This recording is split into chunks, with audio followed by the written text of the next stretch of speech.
segmenting in those smaller areas that we need to address. So I feel like I was just really, really just very focused on those comprehension questions and those word solving skills. And from what I've noticed, I feel like I need to Marla and I do need to be more aligned with what we're doing because so those scholars that are at lower step levels can get the phonics that they need aligned to what they're doing and guided reading. But the good news is like if you know it's a gap, like you know how to address it, right? Exactly. So like, you can pinpoint it.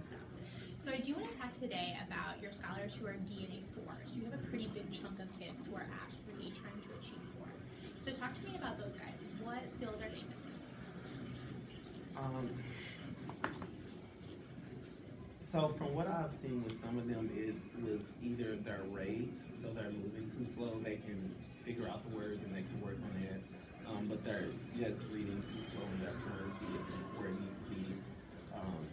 And then some, depending on where they are, it's a matter of again attempting to solve words out and not getting stuck at a word and just stopping. So I know with Lavelle, he will read pretty well, but then if he comes to the first, like a word he doesn't know, he just stays there and does not move on and does not, try to read the sentence and try to figure out what this is. He just stays there. Ramel, he's another one. If he doesn't know words, like sometimes he may not even attempt to solve the word. So I think it comes down to word solving strategies and being able to independently do that. Yep, I would completely agree with you. I think you hit the nail on the head. I think there's sort of two things that are going on, and it's coming back to word solving for both issues, right? Like you have some kids who are, let's say like generally like you have a really big trend of kids who are not meeting accuracy rates, and I think you have some kids who are not meeting fluency and rate, and that's because like they're just word solving too slow, right? So for both of those groups, like we need to beef up word attack skills for them because that'll address the accuracy, and if accuracy improves, like then in turn we'll see rate and fluency improve. Cool.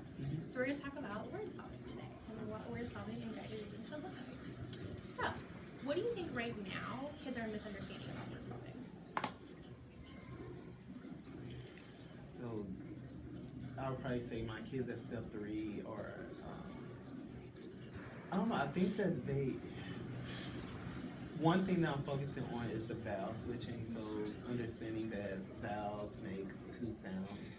But one of the things they have to know before they understand that is what their vowels are. So some of them are not, like when you say vowel, they don't, necessarily know what's a vowel versus what's not a vowel. So just trying to, I have a visual now, but just doing more with that, letting them know. And I do see them using that strategy more often. So vowel switching and also chunking the words. So basically, when you come across a big word, breaking the word down into smaller words that you can see in the word, which is something that we really went over a lot today. So those are 2 of the biggest strategies that I feel like I'm looking at right now. Now in Ambient Z, it's more so this was a question I had for Drew and I didn't get to ask him, but as far as moving scholars up to get new higher groups, so with London, she was moved to Ambient Z because she is just at a higher reading level. But because she was moved halfway throughout the year, she missed, the AR, the art control vowels, the vowel teams that we went over. So is there a way that we're accommodating those scholars that do move up groups so that they get that? I mean, I think for her, I would try to find a time with her to do that if that's a skill that she's starting to pretty good. But I think for your kids who are on step 4 particularly, thinking about the word solving skills that you've picked out for them, I would say those are probably pretty good word solving skills to start out with. There's kind of a scope and sequence for word solving skills. I made a little document I can share with you. So it's do they check the picture? Do they use the picture and the beginning sound? Then do they read the whole word? And I would imagine your kids on step 4, that's probably what they need. It's that idea of chunking the word, right? For a longer word, even for a shorter word, thinking about I see this sound at the beginning, I see this sound in the middle, I see this at the end, and then go through that in order. So I would say that's probably the skill that you're going to want to make sure they master first in guided reading before you move on to flipping the vowel sound, which is a very valid word solving skill. It just comes a little later on in the continuum. Yeah, and that's so true, except when you see that in sort of one thing I feel like the vowel switching is very prevalent, like in all step levels, like from the step 3 books up to step 7 that I've been working with. And each time there's words where that, like, oh, this word is, you know, date, like if we see a word like dates or something in a step 3 book, then I say, instead of teaching them sneaky E, I'm just gonna say you need to vowel switch, you know? And I feel like they're all getting that pretty quickly, more so than they are getting the chunky of the words. I don't spend a lot of time on it because I know one comes before the other, but Yeah. it's just something that I feel very I mean, much more. like I said, I think it's a very valid thing to teach your kids at step 4. It's just thinking about like kind of like how the continuum applies, right? Like I would want to make sure that like they can't read through the whole word before you do that with them. But again, like it's not a wrong thing to teach them. Like you shouldn't be feeling like, oh my god, I feel like you're doing something wrong by teaching them that. It's just like one comes up, like I would focus on one before I focus on the other. Knowing that like part of being able to flip the vowel sound also comes with this idea of like there are vowel teams. And so if you haven't seen the vowel teams yet, flipping the vowel sound isn't going to make quite as much sense to you. Make sense? So we're going to focus on reading through the whole word today. We're going to do a little mini lesson and then we're going to practice. Cool? Okay. So the way that I would think about like introing this to them is like sometimes you're gonna have some kids who don't read through the end of the word. You're gonna have some kids who don't read through the middle of the word. So like there's sort of 2 different ways to teach it, right? Like there's like the state of like I need to focus on like my kids who don't read through the end of the word, and then I need to focus on my kids who don't read through the middle of the word. Makes sense? So we're gonna do like not reading through the end of the word today. So this is how I would teach this. I would literally have this like written out for them. Alright, scholars, who can read this word for me? Darian, what word do you think this is? Fly. Like, what word do you think this is? And then show them like, scholars, actually, this word is fly. When we see a word, we have to read through the end of the word as well. We can't just read through the beginning and the middle of the word. We also have to read through the end of the word. Because like we just saw with Darian, when he was just looking at the beginning and the middle of the word, he actually couldn't read through the whole word. So whenever we're looking at words in our books, we need to make sure that we're reading through the end of the word. So watch me. I'm going to make sure I read through the end of the word in this word. Flop. Did you see how I made sure I said this on the end of the word? Your turn. I want to see if somebody can read this word for me. Darian, can you read this word for me? Stop. Good. Darian read through the end of the word. Let's do one more. Let's make sure we're reading through the end of the word and focusing on the sounds at the end of the word. In spin. Good. We read through the whole word. Remember, anytime you're reading anytime you're reading a book, you want to make sure you're focusing on the end of the word. What did you see me do there? So basically you pointed out the error first. So I want you to sound out this word and no, you forget, like, so basically you point out the error, then you show them how they're supposed to do it the correct way, and then you know, model it, and then you have them to do it as well. So you explain the logic behind it. Yeah, it's basically just like basic I do, we do, you do, right? Like I'm going to show you how to do it, then you're going to practice it. Then we're going to practice it in context in a little bit, okay? So do you want to practice, how would you teach reading through the end of the word?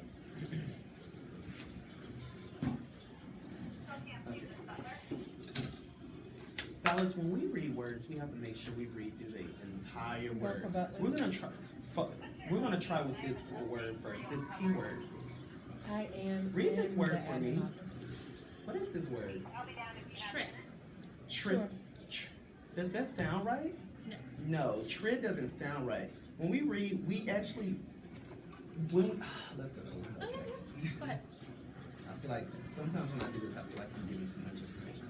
All right, scholars, today we are going to practice reading through the entire word, reading through the entire word. When we see a word, we have to make sure we read each letter sound of the word. Scholars, track this word. What is this word? Trip. Trip. I'm sorry again? Trip. She said that this word is trip. Guys, does trip make sense to you? No. No, trip doesn't make sense. We were forgetting another letter. Now read through the entire word for me. Trip. Trip. Say it fast. Yes, trip. You see, when we read through the entire word, including So the you want the good ending, news or the we bad can make news sense first? of what this word was. This word is trip. Let's try another word. Guys, we're gonna sound out another word. This time you're gonna read the entire word the first time. You ready? Each letter at a time. Spit. Yes, spit. Just like that. You guys are getting the routine. When we read a word, we're gonna sound out every letter in the word from the beginning, middle to the end. Just like this. Spit. I'm gonna show you a word this time. You're gonna read the entire word. Leanne, you ready? Flog. Say it. Flog. Yes. Flog. Good job. Sound out each letter. Flog. Flog. Yes, flog. One more time. Leanne, get ready. Spin. Spin. Good job. You see, we can make sense of words when we read the entire word. Good. So, one thing I think you did that was really strong was like number one, like showing them like, look what happens when you cover up the end of a word. Like you're gonna get it wrong every time. You also had lots of at-bats, which was really good. I think one thing that I would want to see you do is like actually model for them, like do a think aloud, right? Like I'm going to sound this word out and make sure I focus on the end. So let's try it one more time, and this time I want you to focus on like actually modeling for them. Okay. All right. Scholars, when we read words, we have to make sure we read each letter sound in the word so that we know what the word is and so we can make sense of the word. Let's try this word first. Leanne, sound this word out for me. Spy. Spy. She said this word is spy. Spy could make sense, but guys, when we read words, we always start with the letter sound before we use the letter name. Let's try this again. Try this word one more time, Leanne. Spit. Yes, spit. I says it. So I'm always going to try the sound before I try the letter name. But does spit make sense? No. No, spit doesn't make sense. We were forgetting a letter. When I look at a word, I have to make sure I pay attention to every letter that's in the word. I see that this word has a blend at the beginning. So I'm gonna sound out the blend first, then I'm gonna pay attention to the middle sound and then say the end sound. Just like this, watch me. Sp, in, spin. This word is spin. I know this word is spin because I paid attention to every letter in the word from the beginning, middle, and end. And then I said it the fast way. We're gonna try another word. Good. I'll stop you right there. Okay. Good. So I think your model is super strong. I didn't mean to throw you off by saying spy instead of spit. Sorry about that. I would say like if a kid does that, like just show them the end and be like, look, like you didn't pay attention to the end, because like that's the skill you really want to hone in on when you're teaching like this particular lesson, right? It's Okay. like, Yeah, because I'm like that. I know, and that That was my fault. I shouldn't have like tried to mix it up on you. But yeah. So like model, they do it out of context, like at bats, and they're gonna do it in context with the book. So how would you prompt me if I was like reading this book and I, for example, if I said like, I can taste the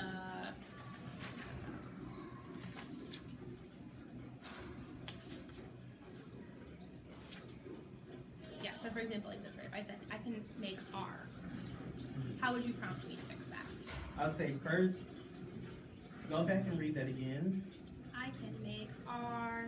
Oh, okay, Leanne, let's try this word one more time. Make sure you pay attention to all the letters in this word. Try this one more time. Art. Say it fast. Art. What word? Art. Yes, art.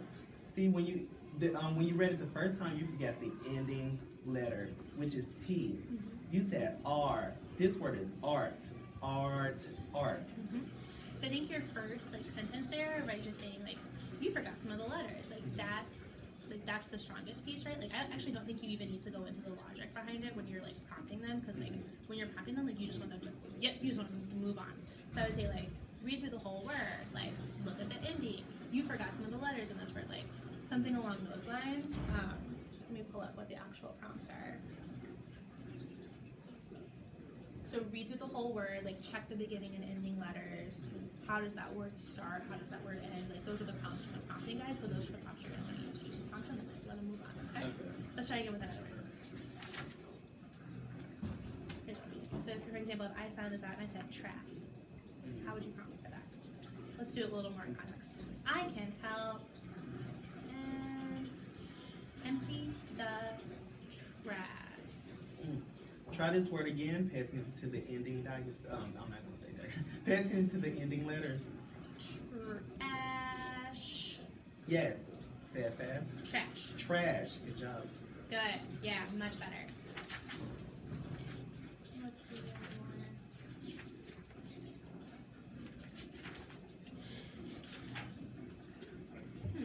This is an interesting word for a level E. It's like not a really good level E actually. There's like not a lot of words that can like send out. Yeah. It's like those There's a lot of long like, vowels. there's a lot of two syllable words in here. Alright, I can pay tag. We're gonna try reading this one more time. Make sure you pay attention to every letter in the word. I can play tag. Yes. I can play tag. Cool. Alright, how are you feeling about this? Pretty strong. Okay. Good. Good. I mean, I think when I came in and saw you last Wednesday, I guess it was, like I saw you do like a mini lesson for them, right? So I think like that framework is already happening in your classroom, which is about getting like the right skills for them, right? So I'm really gonna be looking to see that you're doing like word solving skills with them and doing kind of like that, kind of like scope and sequence of word solving skills, like adapting it for what your kids need. But I would say especially for step 4 kids, like this whole time, this whole unit almost, like that's gonna be what they're needing, is like just lots and lots of word attack mini lessons.